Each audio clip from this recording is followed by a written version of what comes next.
নমস্কার বন্ধুরা, আমার নতুন একটা রেসিপি দেখার জন্য আবারও সবাইকে স্বাগত জানিয়ে শুরু করছি আমার আজকের রেসিপি। আজকে শেয়ার করব আটার তৈরি দুর্দান্ত স্বাদের খাস্তা মুচমুচে বিস্কিট রেসিপি। এটা কিন্তু আপনারা তৈরি করে একেবারে মাস জুড়ে কিন্তু রেখে খেতে পারবেন। আর এই রেসিপিটি তৈরি করা ভীষণই সহজ, খুবই কম টাইমের মধ্যে, আমি বলছি ঘড়ি দেখে আপনারা 15 মিনিটের মধ্যে কিন্তু বানিয়ে নিতে পারবেন। এটা যেমনই তৈরি করা সহজ তেমনই খেতে টেস্টি, আর দেখতেও কিন্তু একেবারে দোকানের বেকারি বিস্কিটের মতো খেতে হয় দুর্দান্ত। তো চলুন বন্ধুরা, আজকে আমার এই সম্পূর্ণ রেসিপিটি দেখে নেওয়া যাক। এখানে আমাদের প্রথমে এর জন্য একটা ডো তৈরি করতে হবে। দেখুন আমি এখানে নিয়ে নিয়েছি রাইস ব্র্যান্ড অয়েল, তার জন্য একটু হলুদ লাগছে। আপনারা কিন্তু এখানে রিফাইন্ড অয়েলেও করতে পারবেন কিংবা গলানো বাটারেও তৈরি করে নিতে পারবেন, তবে সর্ষের তেলটা এখানে একদমই ব্যবহার করবেন না। একই কাপ মেপে আমি 1 কাপ গুঁড়ো চিনি নিয়ে নিচ্ছি, মানে হাফ কাপ চিনিকে আমি মিক্সিতে যখন গুঁড়ো করেছি 1 কাপ হয়ে যায়। তো দেখুন এই চিনিটা দিয়ে দিলাম। এখানে মিষ্টিটা অবশ্যই কিন্তু আপনারা বাড়িয়ে কমিয়ে নিতে পারেন। এবার এই দুটো উপকরণকে আমাদের প্রথমে ভালো করে কিন্তু মিশিয়ে নিতে হবে, যতক্ষণ না ক্রিমের মতো হয়ে যাচ্ছে। একটু টাইম নিয়ে আমাদের এই কাজটাকে করে নিতে হবে।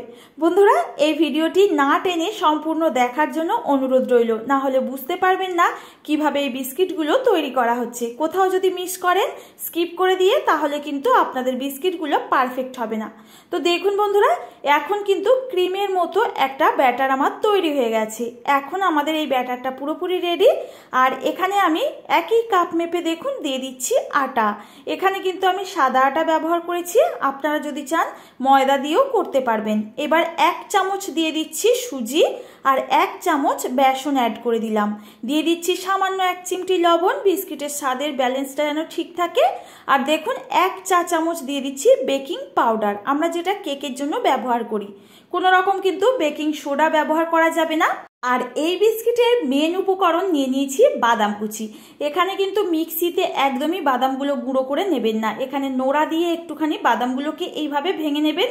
আর এখানে আমি 3 রকমের বাদাম অ্যাড করেছি, যেমন আছে কাজু, চীনা বাদাম আর তার সঙ্গে কিছুটা আমন্ড, ভালো করে কিন্তু কুচিয়ে নিয়েছি।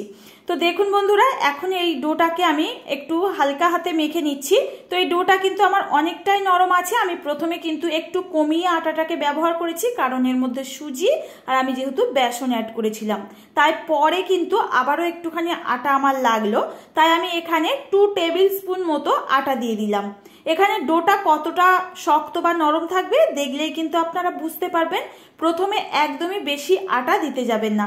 আর যদিও আপনাদের ডোটা একটু বেশি শক্ত হয়ে যায় আটা দেওয়ার কারণে, তখন কিন্তু আপনারা এখানে তেল আরো একটু অ্যাড করে দেবেন। দেখুন এখানে কিন্তু আমার ডোটা পুরোপুরি তৈরি হয়ে গেছে। একদমই কিন্তু সফট একটা ডো আমাদের এইভাবে তৈরি করে নিতে হবে। এটাকে আমরা 5 মিনিটের জন্য জাস্ট রেস্টে রাখবো। আর এদিকে বেক করার জন্য আমাদের পাত্রটাকে রেডি করে নেব।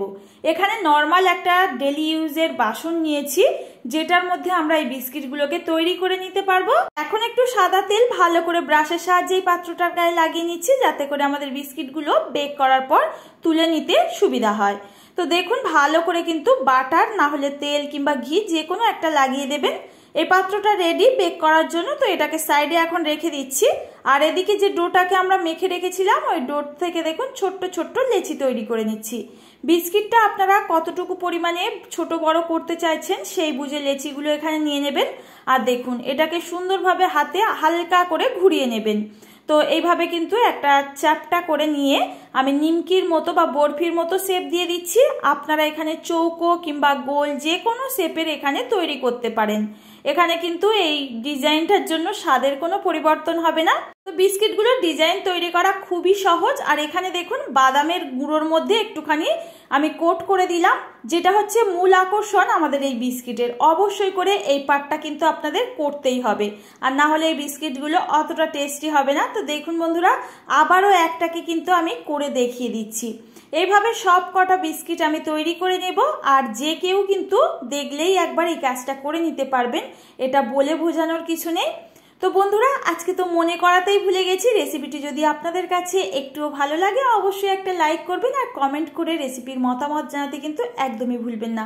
ফ্রেন্ড ও ফ্যামিলির কাছে রেসিপিটি শেয়ার করার জন্য অনুরোধ রইল।